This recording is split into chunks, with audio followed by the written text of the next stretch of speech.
Hola muchachos, ¿cómo están? Yo soy Juan y en esta ocasión vamos a estar revisando el penúltimo tema de su asignatura de anatomía, que es topografía del cuello. Es una estructura supremamente importante, está llena de otro montón de estructuras, de arterias, venas, músculos, todo concentrado en un espacio muy pequeño. Entonces vamos a entender los conceptos más importantes del cuello. Eso lo vamos a lograr mirando primero los músculos del cuello.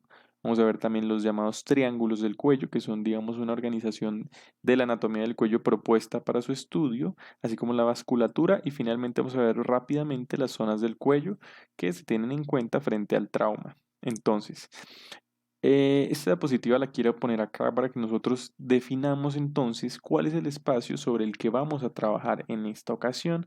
Entonces, vamos a dedicarnos claramente al cuello, que es esa estructura que lo que hace es conectar el tórax con la cabeza, básicamente.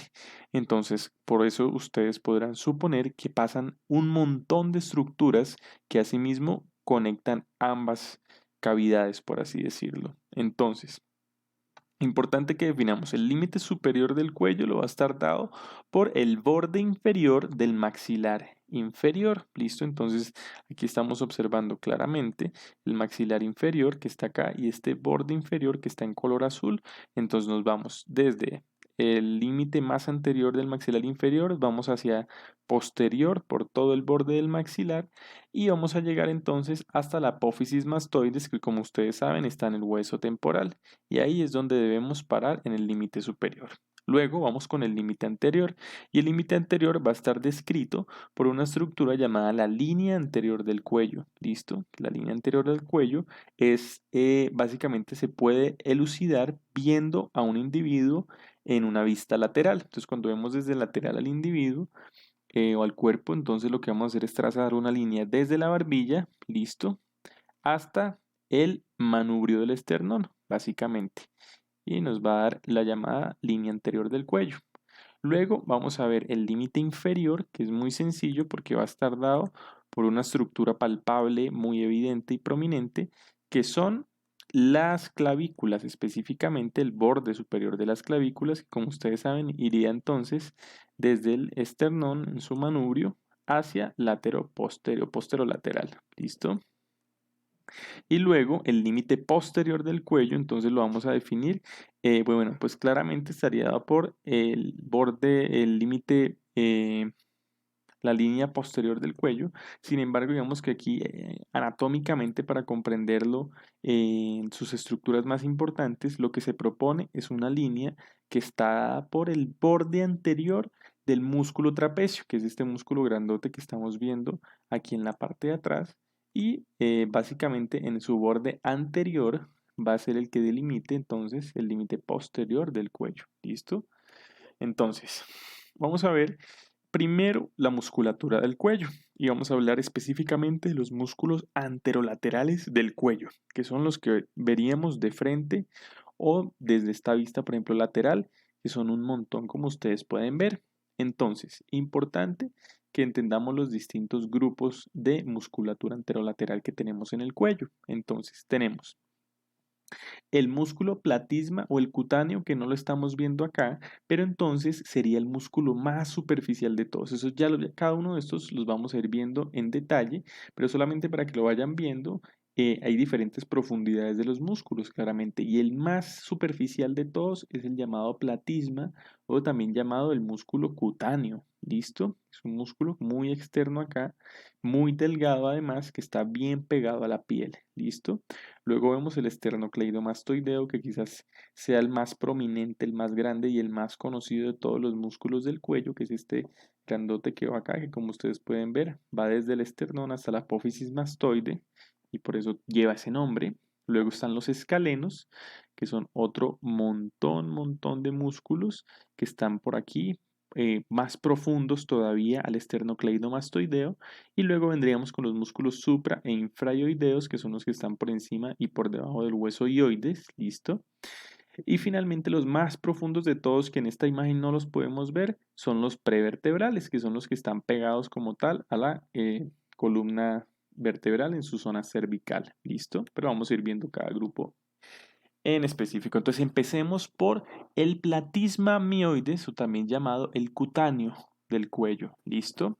Ese es el que les decía que es un músculo supremamente superficial y que está adherido casi que a la piel. Aquí ustedes lo pueden ver en estas dos imágenes. En esta quizás se evidencia más lo superficial que es. Pueden ver cómo cubre todos los demás músculos del cuello. Es este que tenemos acá.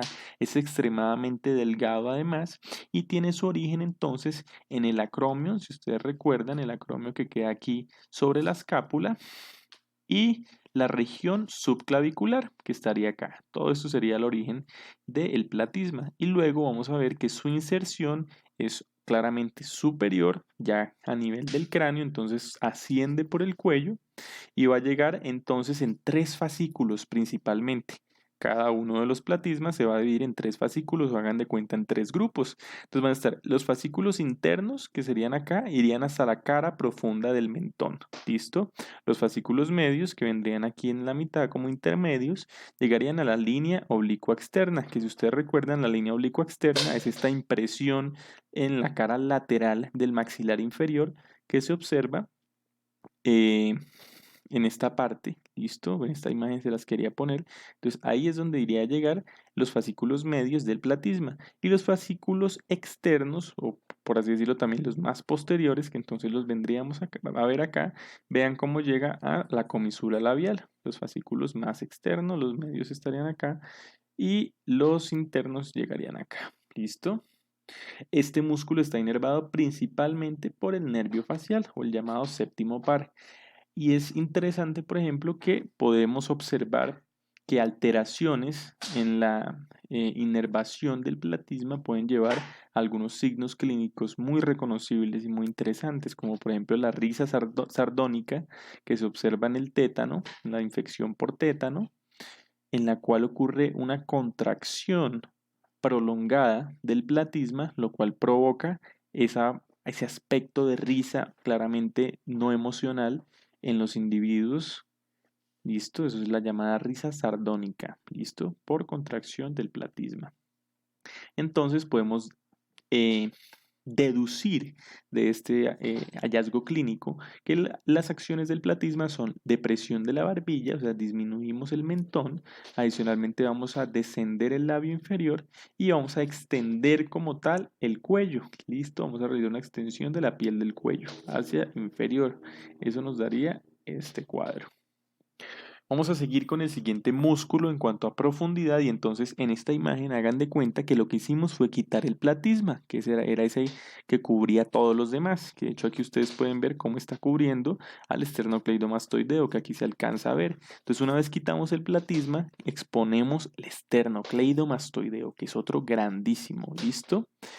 Entonces, es un músculo que básicamente vamos a dividirlo en dos fascículos. ¿Listo? Esta parte que tenemos acá, eh, no la vayamos a mirar porque esto quedó de la diapositiva pasada, entonces esto no lo miren.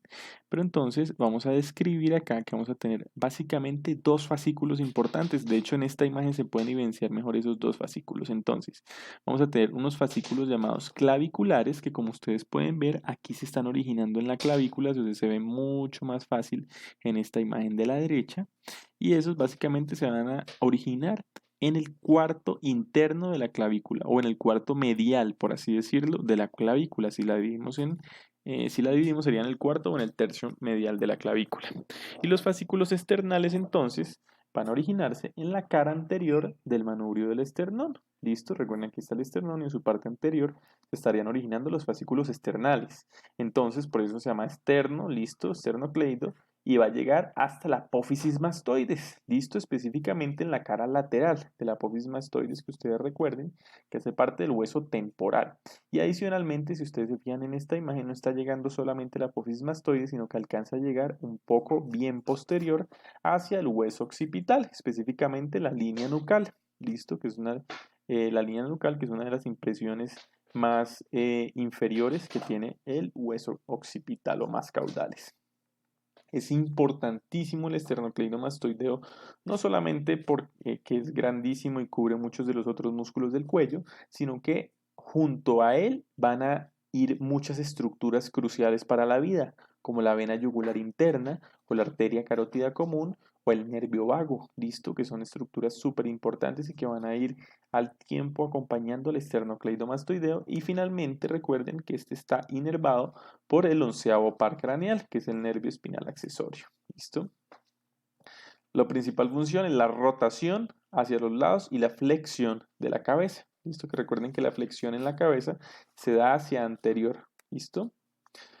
Aquí lo pueden observar cómo está entonces el esternocleidomastoideo y cómo está cubriendo, por lo menos aquí lo vemos, la arteria carótida común, la vena subclavia. ¿Listo? Para que vean cómo es importante. Luego, entonces, tendríamos que quitar el esternocleidomastoideo para evidenciar los músculos que están inmediatamente por debajo de él. ¿Listo? Que serían en este caso los músculos escalenos. ¿Listo? Entonces, esta imagen es muy bonita y muy clara porque aquí ustedes pueden observar el esternocleidomastoideo. Ahí se observa su inserción en la mastoides y en el occipital. Y aquí se puede observar su origen. ¿Listo? Ahí en el esternón y en la clavícula. Se quitó ese esternocleidomastoideo para evidenciar esos escalenos, que entonces son básicamente tres músculos que se reúnen en un solo grupo porque sus funciones son muy similares. Entonces, vamos a tener un escaleno anterior, listo, que lo vemos muy fácil, un escaleno medio, que también lo vemos muy fácil, y un escaleno posterior, que quizás está ahí escondido y no lo vemos tan fácilmente. Entonces el escaleno anterior van a ser básicamente en las apófisis, entonces aquí lo vemos, en las apófisis transversas de C3 a C6 es su origen, entonces aquí lo tenemos, apófisis transversas de C3, aquí está, a C6, listo, ahí nace el escaleno anterior y se va a insertar finalmente en la cara superior de la primera costilla, ese es el escaleno anterior. Luego, básicamente lo que ustedes imaginan es que su función es, aparte de que permite la flexión lateral del cuello, es decir, mover el cuello de lado a lado, va a permitir elevar las costillas cuando se contrae. Elevaría las costillas, específicamente la primera costilla de cada lado. ¿Listo? Luego con el escaleno medio, que es el siguiente en el orden que aquí lo estamos viendo, entonces este van a ser, como ustedes pueden ver, desde las apófisis de C2, aquí lo observan, hasta C7, o sea, nacen muchas de las apófisis cervicales, hasta C7 básicamente, y básicamente se va a insertar en la cara superoposterior de la primera costilla. O sea, también se va a insertar en la primera costilla, igual que el escaleno anterior. Sin embargo, se va a insertar un poquito más posterior. ¿Listo? Y el último que nos queda es el escaleno posterior, ¿listo? Que viene ahí por detrás del escaleno medio, básicamente. Y el escaleno posterior van a ser de las apófisis transversas de C4, aquí lo vemos, hasta C6 aproximadamente. Y se va a insertar también en la cara superolateral en este caso, pero de la segunda costilla. Listo, es el único que se inserta de los escalenos en la segunda costilla. Todos generan básicamente las mismas funciones. La flexión lateral del cuello jalan el cuello hacia alguno de los dos lados, pero adicionalmente son músculos importantísimos en la respiración, específicamente en la inspiración, porque su contracción lo que permite es la elevación de las costillas, que va a provocar entonces un aumento del volumen de la cavidad torácica, lo que va a facilitar la inspiración del aire. ¿Listo? Son músculos accesorios de la inspiración, ayudan en la inspiración. ¿Listo? Esos son básicamente los grupos musculares del cuello que no se involucran con el hueso ioides, porque vamos a ver entonces que el hueso ioides es una estructura fundamental para el estudio de los músculos del cuello, porque en este plano que vamos a ver que es un poquito más profundo, casi que hay un montonón de músculos que están involucrados con el hueso ioides, entonces es importante que lo conozcamos, es un hueso muy único e importante. Este se ubica para que entendamos dónde se encuentra, por encima de la laringe, que ya lo vimos en sistema respiratorio, listo, entonces en la parte superior de la laringe, por encima del cartílago tiroides, tendríamos entonces el ioides, que además tiene esta orientación, tiene dos astas mayores que van hacia posterior, tiene forma de U y digamos que su arco está hacia anterior, ¿listo? Este además se encuentra anterior a la faringe, que recuerden que la laringofaringe vendría aquí por detrás y luego se convertiría en el esófago, y es inferior a la mandíbula, aquí lo pueden ver ustedes. Entonces ustedes se fijan, hagan de cuenta que el ioides es como una mini mandíbula para que no se les olvide la orientación que tiene, ¿listo? Es como si fuera una mandíbula más chiquitica y está ahí encima de la laringe y es muy curioso Este hueso es único en el cuerpo porque es el único hueso no sesamoideo, porque bueno, si recuerdan los sesamoideos son como la excepción a muchas reglas, pero digamos que es el único hueso que no se articula a otra estructura ósea en todo el cuerpo. O sea, él está ahí flotando literalmente encima de la laringe. O sea, se encuentra pues no flotando obviamente, está sostenido por una serie de estructuras principalmente musculares, que son las que vamos a ver, pero digamos que no se encuentra articulado a ningún hueso. Por eso es muy, muy curioso. En su estructura tenemos en la parte anterior el arco, que lo vamos a llamar el cuerpo, ¿listo? Y se dividen en dos astas mayores que van hacia posterior, y en esa unión entre el cuerpo y las astas mayores están las astas menores. Todos estos son sitios donde se van a insertar los músculos que ya vamos a ver. Aquí tenemos una visión anterior del hueso ioides. Aquí lo que hicimos fue que el paciente realizara una extensión del cuello para permitir evidenciarlo más fácil, pues el paciente no, sino el cuerpo que estamos viendo. Y ahí se puede observar en el fondo cómo está la laringe. Si la pueden observar, el cartílago tiroides, muy obvio, y se está uniendo entonces con el hueso ioides, que lo vemos acá, ¿listo? Por la membrana tiroidea, ¿listo? Entonces, vamos a ver que el hueso ioides es crucial en el cuello porque en este plano más profundo a lo que ya dijimos, los que ya dijimos, el cutáneo del cuello, el esternocleidomastoideo y los escalenos, más profundo a este vamos a tener estos músculos que todos se van a relacionar con el hueso ioides y vamos a dividirlos en dos grupos. Un grupo que es el supraioideo o los músculos supraioideos, es decir, aquellos que se relacionan con el ioides porque todos llegan al ioides, pero están por encima de él, o sea, se relacionan a estructuras que están inmediatamente cefálicas o superiores al hueso ioides. Y el otro grupo que son los infraioideos, que serían estos de aquí abajo, que entonces es lo contrario, llegan al ioides también, ¿de acuerdo? Pero se van a unir a estructuras inferiores, ¿listo? Entonces vamos a iniciar por los músculos suprayoideos, listo, por encima del ioides. Entonces vamos a tener básicamente estos cuatro músculos que debemos conocer, que son el músculo digástrico, el estiloioideo, el miloioideo y el genioioideo. Entonces una forma fácil de recordarlo es con esta mnemotecnia, que es diga estilo, mi general. Diga estilo, mi general, digástrico, estiloioideo, miloioideo y genioioideo. Listo, para que los recuerde. Entonces vamos a ver cada uno de esos. Aquí los podemos observar, por ejemplo, en esta vista posterior de los músculos suprayoideos. Aquí lo que estamos viendo es desde atrás, estamos viendo este maxilar inferior o es la mandíbula. Y aquí podemos observar, por ejemplo, los músculos genioideos, que son los más escondidos entonces, porque son los que quedan más posterior de todos. Por encima de ese está cubierto por el miloioideo. Y vamos a ver que el estiloioideo y el digástrico aquí no los estamos viendo, pero ya los vamos a ver con mayor calma. Aquí en este esquema de acá, que es muy bonito, nos permite ver precisamente eso. El miloioideo, que sería este mismo que estamos viendo acá, pero entonces aquí lo estamos viendo desde una vista lateral. Pueden ver que es grandote. Está encima de él el digástrico, que se divide en dos, lo que se llaman, eh, en dos, eh, como, sí, en dos partes, que son una parte anterior, que son, y una parte posterior. Y el otro que nos faltaba es el estiloioideo, listo, que no lo habíamos visto acá, pero aquí sí lo podemos observar como está todavía por encima del digástrico, listo. Entonces, es importante que sepan que todos estos músculos suprayoideos van a estar inervados por los nervios cervicales de C3, de las raíces C3 a C7. ¿Listo? Entonces, vamos a continuar con los músculos suprayoideos. Específicamente, hablemos primero del digástrico. ¿Listo? El digástrico va a tener entonces dos vientres, como estábamos hablando, un vientre anterior y un vientre posterior. Es decir, es un solo músculo, pero durante todo su trayecto hay un punto en el cual deja de haber fibras musculares y hay únicamente tendón. Entonces, es un músculo que está dividido en dos y está conectado por un tendón. Entonces, básicamente este tendón se llama tendón intermedio, aquí ustedes lo pueden observar, como está acá, listo.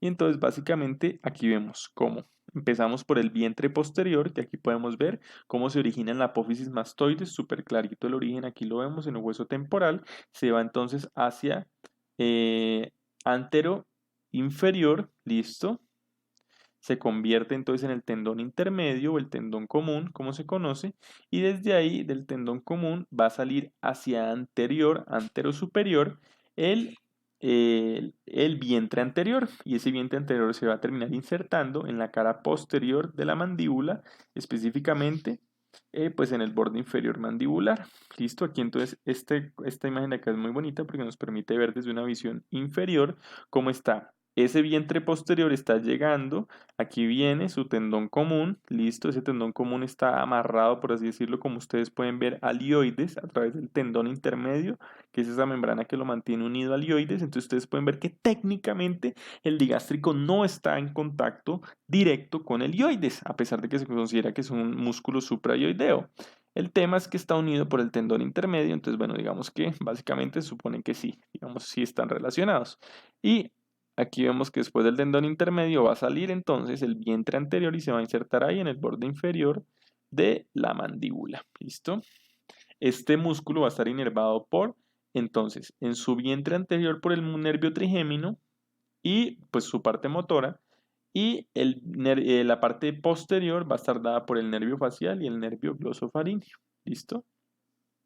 Entonces, la parte anterior, su función es que va a deprimir, obviamente, el mentón, el labio inferior, ¿sí? La mandíbula básicamente. Deprime, o sea, jala hacia abajo en sentido al hueso ioides.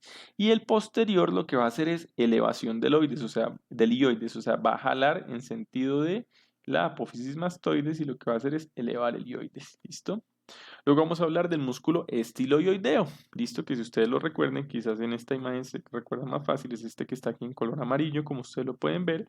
Y entonces el estiloioideo, ¿qué les suena ese nombre? Estilo, de estiloides, listo. Entonces se va a originar en la cara lateral de la apófisis estiloides, que ustedes recuerdan está inmediatamente posterior a la apófisis mastoides. Ahí también en el hueso temporal, ¿listo? Y se va a insertar finalmente en el asta mayor del hueso ioides, que si lo recuerdan, pues está una a cada lado. Entonces aquí lo podemos observar con bastante claridad, incluso en esta imagen también, y lo podemos ver como viene desde la estiloides y se inserta aquí en el asta mayor del hueso ioides, o mejor dicho, a los lados del hueso ioides. Va a estar principalmente inervado por el nervio facial, específicamente el ramo estiloideo. Recuerden que el nervio facial es el séptimo par craneal. ¿Listo? Y principalmente su acción es que eleva y retrae el hueso ioides, o sea, lo jala en sentido de la apófisis estiloides, entonces lo eleva y lo lleva hacia posterior al hueso ioides. ¿Listo?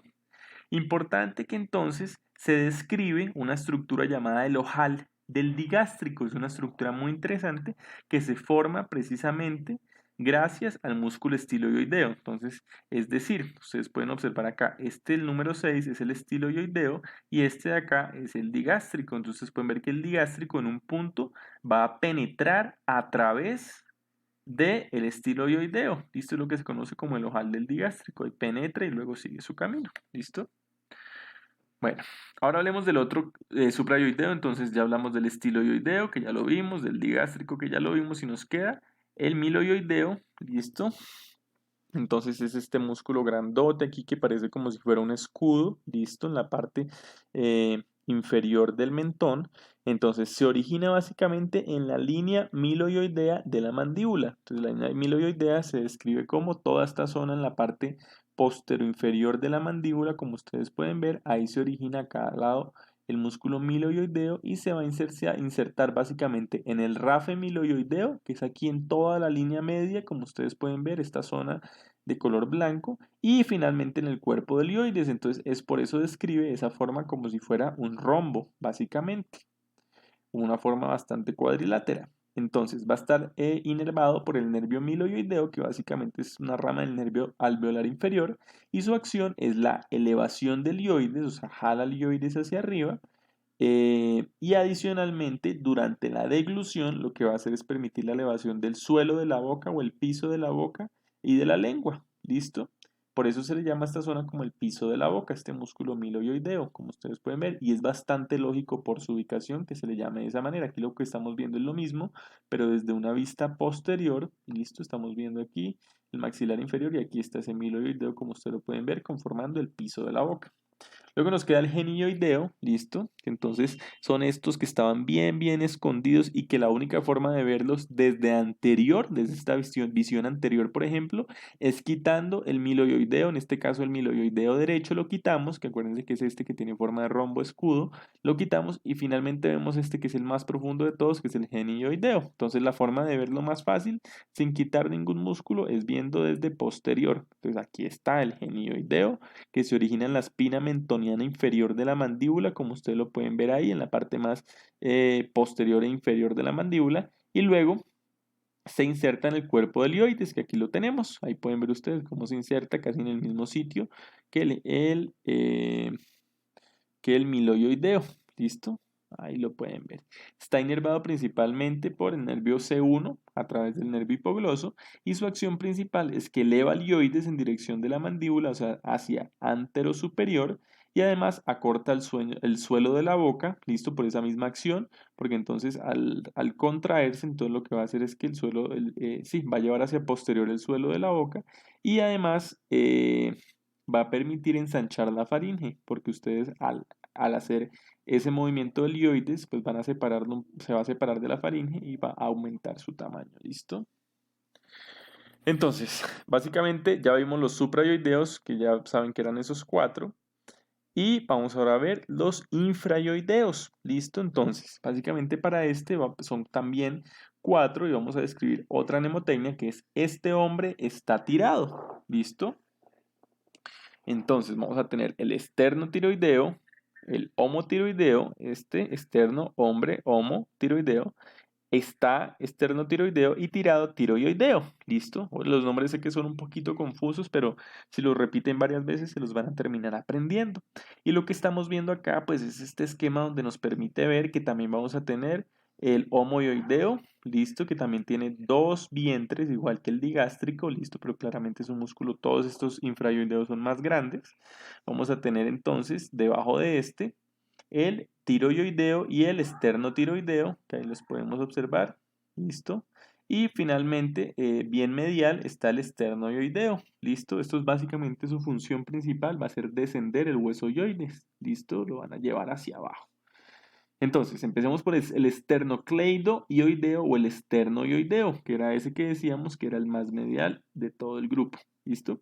Entonces, es esternocleidoioideo o el esternoioideo, entonces, como su nombre lo dice, entonces, primero entender que es el más externo de los músculos infrayoideos y el más medial también. ¿Listo?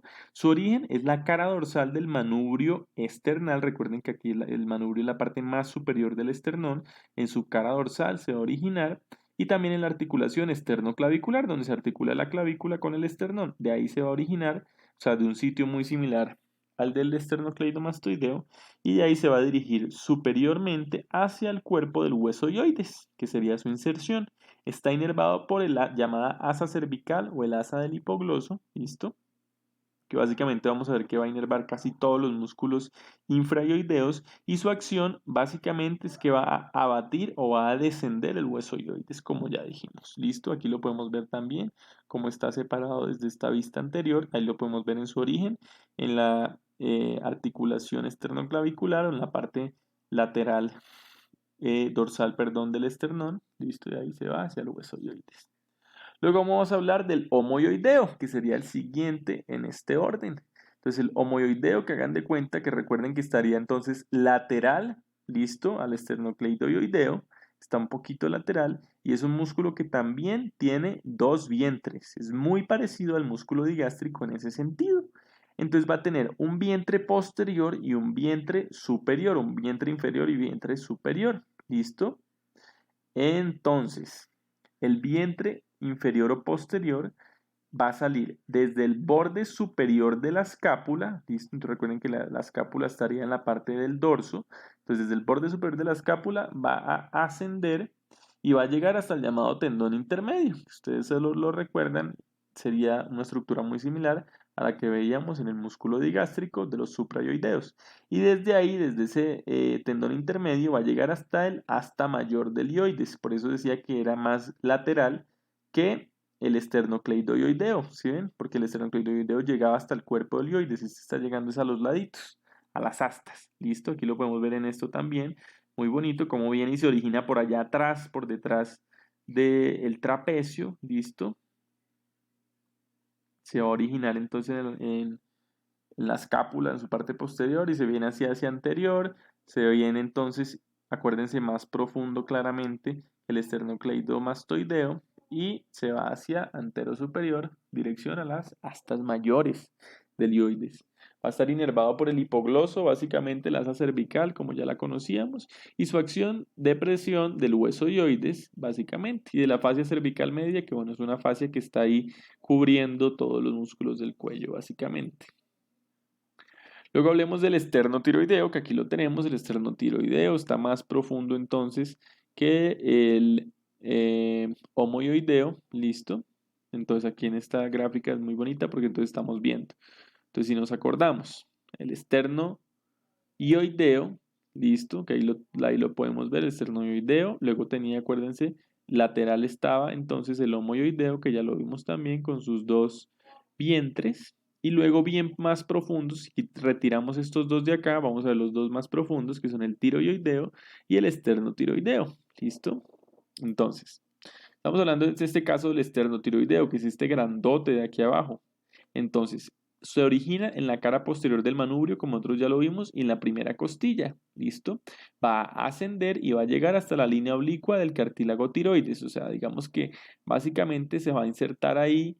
eh, o sea, no va a llegar, o sea, como tal, no va a llegar al hueso ioides. Ese es uno de los grandes paradigmas acá, porque entonces es no es un hueso como tal que llegue al ioides, pero sí se encuentra infraioideo, por lo tanto, pues se considera que puede continuar en esta clasificación. Entonces se va a insertar en el cartílago tiroides, específicamente en su línea oblicua. ¿Listo? Y desde la línea oblicua del cartílago tiroides, que ustedes recuerdan que está en la laringe, pues vamos a tener el tiroideo. ¿Listo? Hagan de cuenta que es como si fuera un músculo hecho en dos tiempos. O sea, llega hasta acá en un primer tiempo y desde ahí sube hasta el hueso ioides.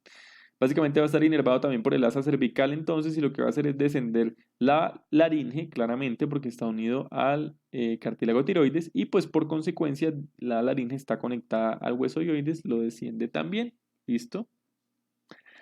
Y aquí básicamente tenemos el que nos hacía falta, que era el tiroideo, que entonces va a ir desde la línea oblicua del cartílago tiroides, que era donde llegaba el esternotiroideo, y se va a ir hacia superior con camino hacia el asta mayor del hueso ioides, o sea, bien lateral en el hueso ioides. ¿Listo?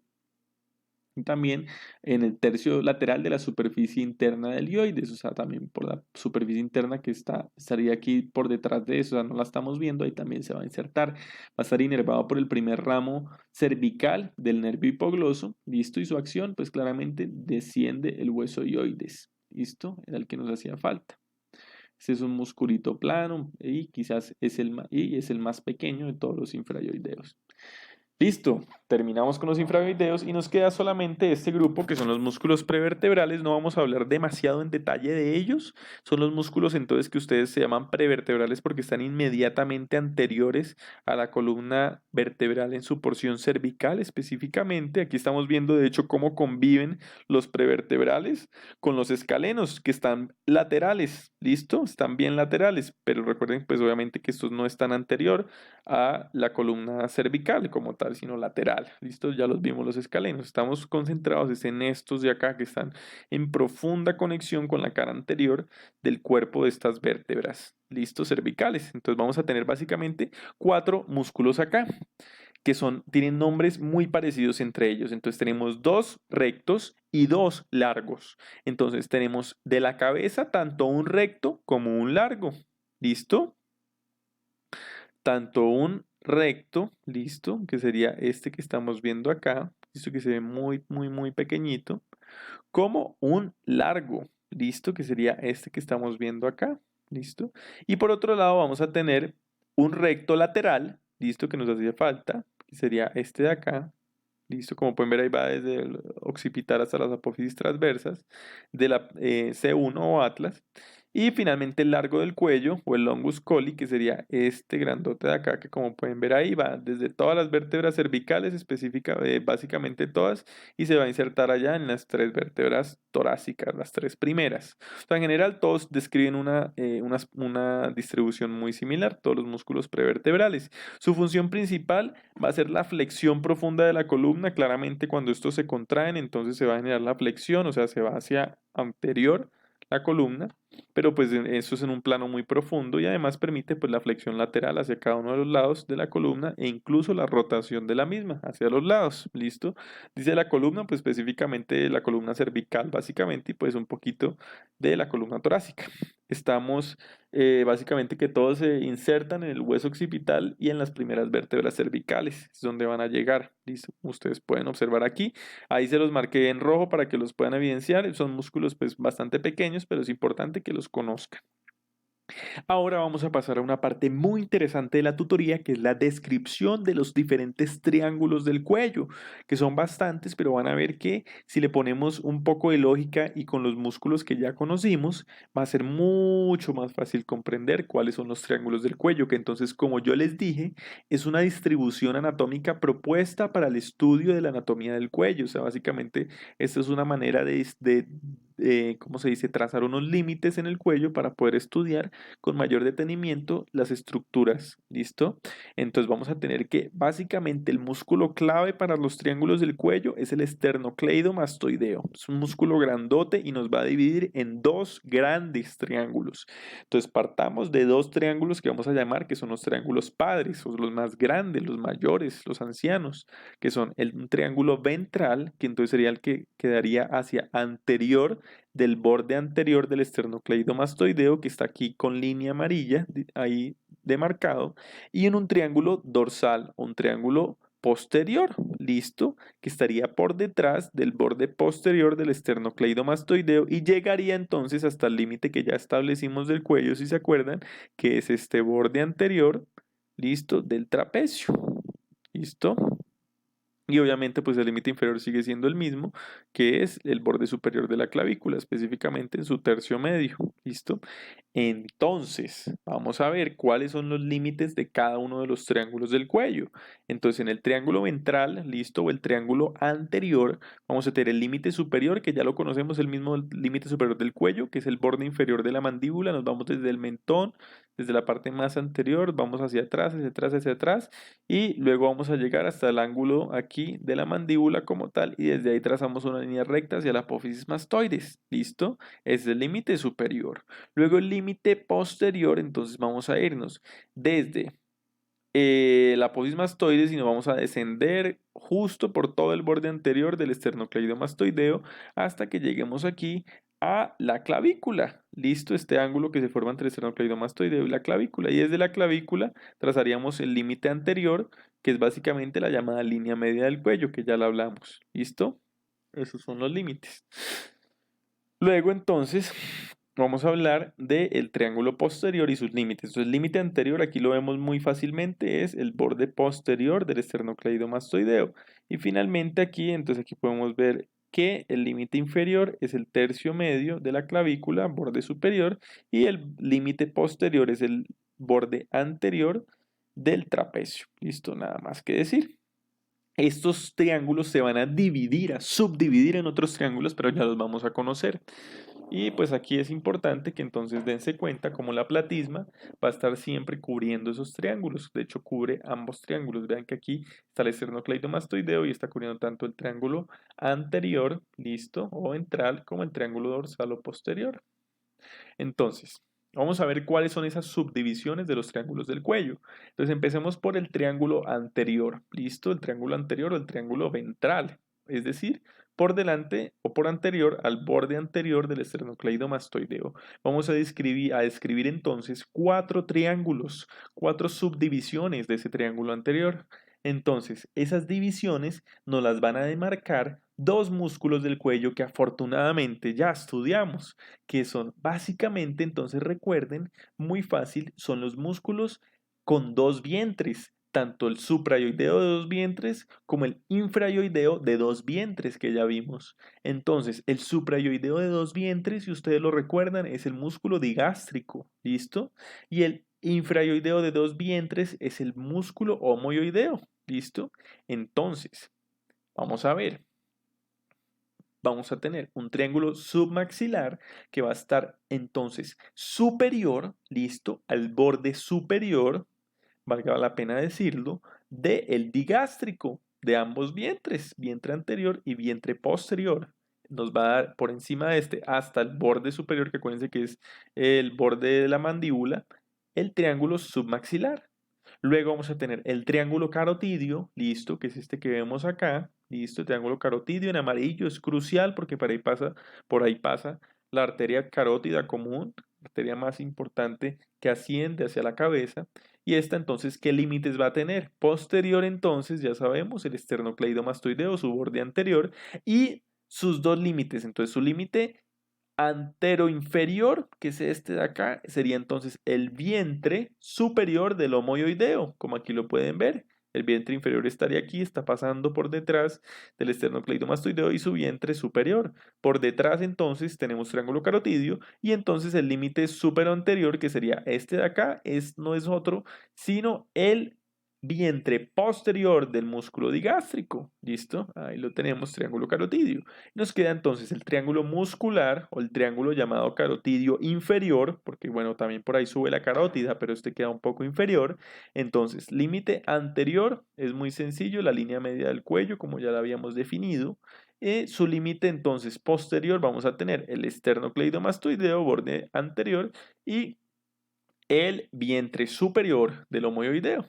Y nos queda así sencillamente el llamado triángulo submentoniano, que es este chiquitín que está aquí, que va a estar ¿cómo se dice? Como recluido entre los dos vientres anteriores del digástrico, pero ya lo vamos a ver con mayor detenimiento. A eso lo vemos en esta imagen, aquí lo pueden ver, el triángulo submentoniano que nos faltaba hablar, y aquí pueden ver el digástrico específicamente, sus vientres anteriores, y entre ambos vientres anteriores y la base estaría dada por el hueso ioides, está ese triángulo submentoniano, aquí lo podemos ver el otro triángulo submaxilar, como ya lo habíamos descrito, entre los dos vientres del digástrico y el borde de la mandíbula. Luego tenemos el triángulo carotidio, que también ya lo conocimos, esternocleidomastoideo, el homoyoideo, el digástrico, y finalmente aquí el carotidio inferior, que es este grandote de acá, listo, y ahí también pueden ver las divisiones que ya establecimos.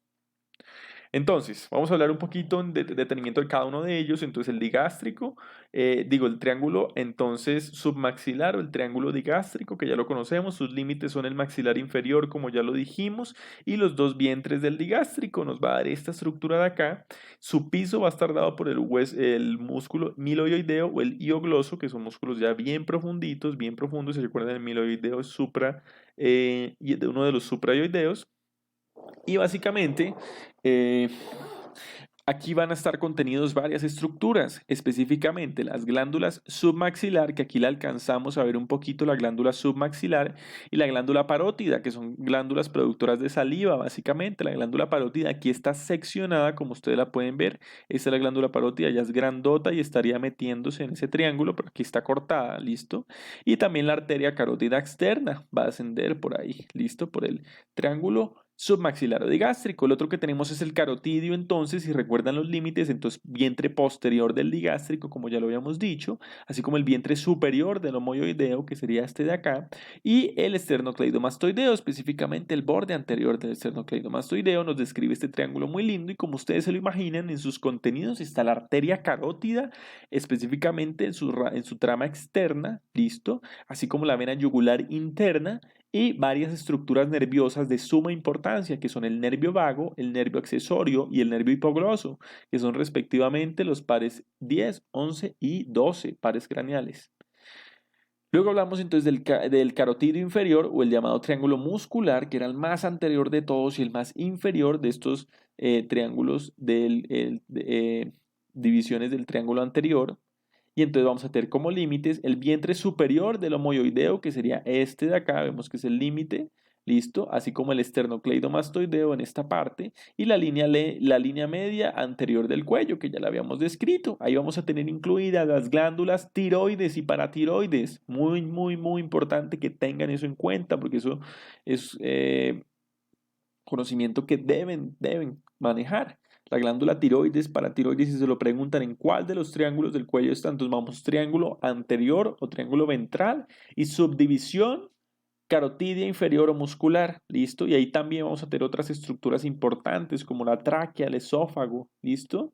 Que ya las vimos en tutorías anteriores, y nos queda el submentoniano o el llamado suprayoideo, que ya saben que está entre los dos vientres anteriores del digástrico y el hueso ioides, que sería la base de ese triángulo.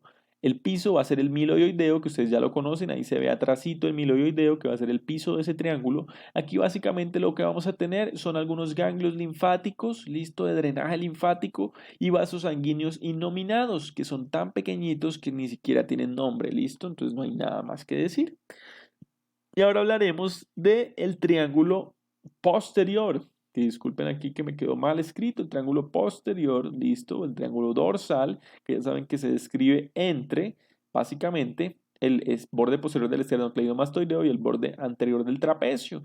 Y este se va a dividir no en 4, sino en 2 solamente. Entonces, si ustedes hacemos la matemática básica, significa que hay un solo músculo que está generando esta división, que no es más sino el vientre posterior, el vientre inferior del homoioideo, que ahí lo estamos viendo, ¿listo?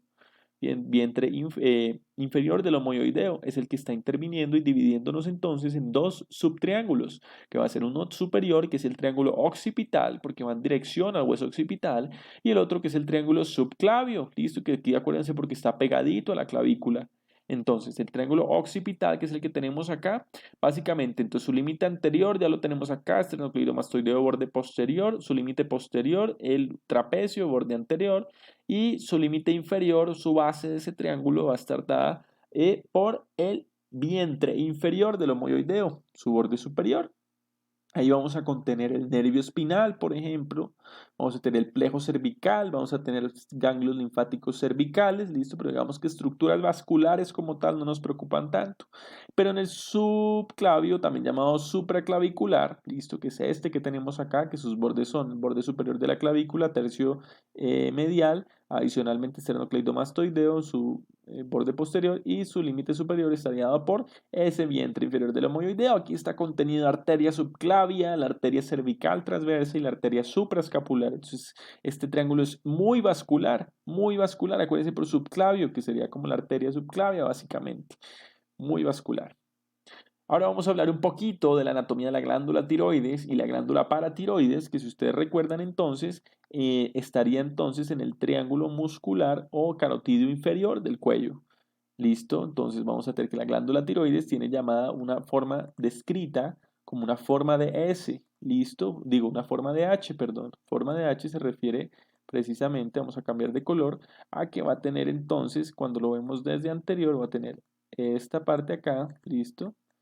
Es como si tuviera dos columnas bien laterales y están unidas ellas por este paso aquí, una línea transversa, una comunicación transversa, parece que tuviera forma de H. Va a estar ubicada anatómicamente entre C5 y C7, es decir, C5 por acá y C7 por acá. Recuerden, muy fácil, que aquí, de hecho, en esta imagen se alcanza a ver un poco del cartílago cricoides, que es a nivel de C6. El cartílago cricoides, por lo tanto, el cartílago cricoides estaría justo en la mitad de toda la glándula tiroides. Esta glándula tiroides va a poseer unas cápsulas de tejido conectivo que la van a recubrir, la van a proteger. Entonces va a tener una cápsula fibrosa, que es una cápsula que está inmediatamente adherida a la superficie de la glándula como tal, y es muy difícil separar las dos, la cápsula fibrosa de la glándula tiroides, y una llamada falsa cápsula, que es la misma aponeurosis cervical profunda. ¿Listo? Aponeurosis o membrana cervical profunda. Es una membranita que lo que hace es cubrir entonces esa cápsula fibrosa, la cubre desde afuera, pero digamos que esa como tal no está adherida a la estructura de la glándula como tal, por eso se le llama falsa cápsula. Vamos a tener entonces básicamente en su anatomía de la tiroides dos grandes lóbulos, listo, uno a cada lado, son laterales y están unidos por anterior gracias al istmo central de la tiroides. Es como se le reconoce a esta estructura tan bonita acá que une ambos lóbulos tiroideos. Adicionalmente, hay una estructura que no es constante en la tiroides, que es el llamado lóbulo piramidal. Es este lóbulo que estamos viendo aquí desde anterior, listo, como ustedes lo pueden ver, cómo asciende a nivel a casi hasta el cartílago tiroides, listo, sube desde el cricoides donde nace hasta el tiroides. Es infrecuente y no todos lo tienen, pero cumple la misma función del resto de la glándula, listo. Esta imagen de acá es muy bonita porque lo que hace es que nos permite en este corte transversal observar estas estructuras de las que estamos hablando. Entonces tenemos la glándula tiroides aquí, está recubierta, digamos, por esto que está en color azul, básicamente que lo que describe son las cápsulas de la tiroides, listo, está recubierto, y podemos ver entonces que en esta zona interna de la tiroides va a estar en contacto entonces con la tráquea, que recuerden que va a estar abierta siempre porque está compuesta de anillos cartilaginosos que siempre tienen esta forma, y el esófago, que está de músculo liso, en este caso está colapsado porque la persona no está tragando inmediatamente posterior a la tráquea. Estas son relaciones directas entonces de la glándula tiroides, ¿listo? Y luego vemos que lateralmente la glándula tiroides está el paquete básculo nervioso cervical, importantísimo porque aquí vamos a tener la vena yugular, la vena carotidia, en este caso pues, depende del nivel, pero digamos que en este nivel básicamente todavía tenemos la carotidia común, y aquí tenemos el nervio que básicamente es el nervio vago, ¿listo?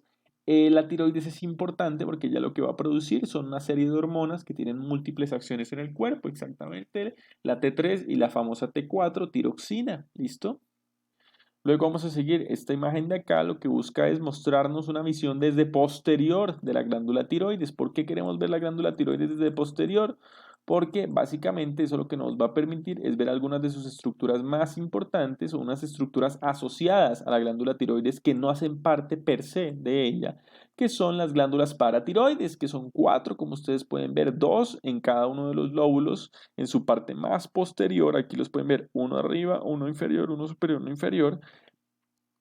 Y son unas glándulas supremamente importantes también que producen la famosa hormona paratiroidea o la paratormona. ¿Listo? Entonces es importante que, digamos, en un paciente que tenga cáncer de la tiroides, si le vamos a hacer una tiroidectomía, sacar la tiroides, tener mucho cuidado en la parte más posterior de no quitar las glándulas paratiroides, que si bien no hacen parte de la tiroides, sí que se encuentran anatómicamente muy relacionadas con la tiroides.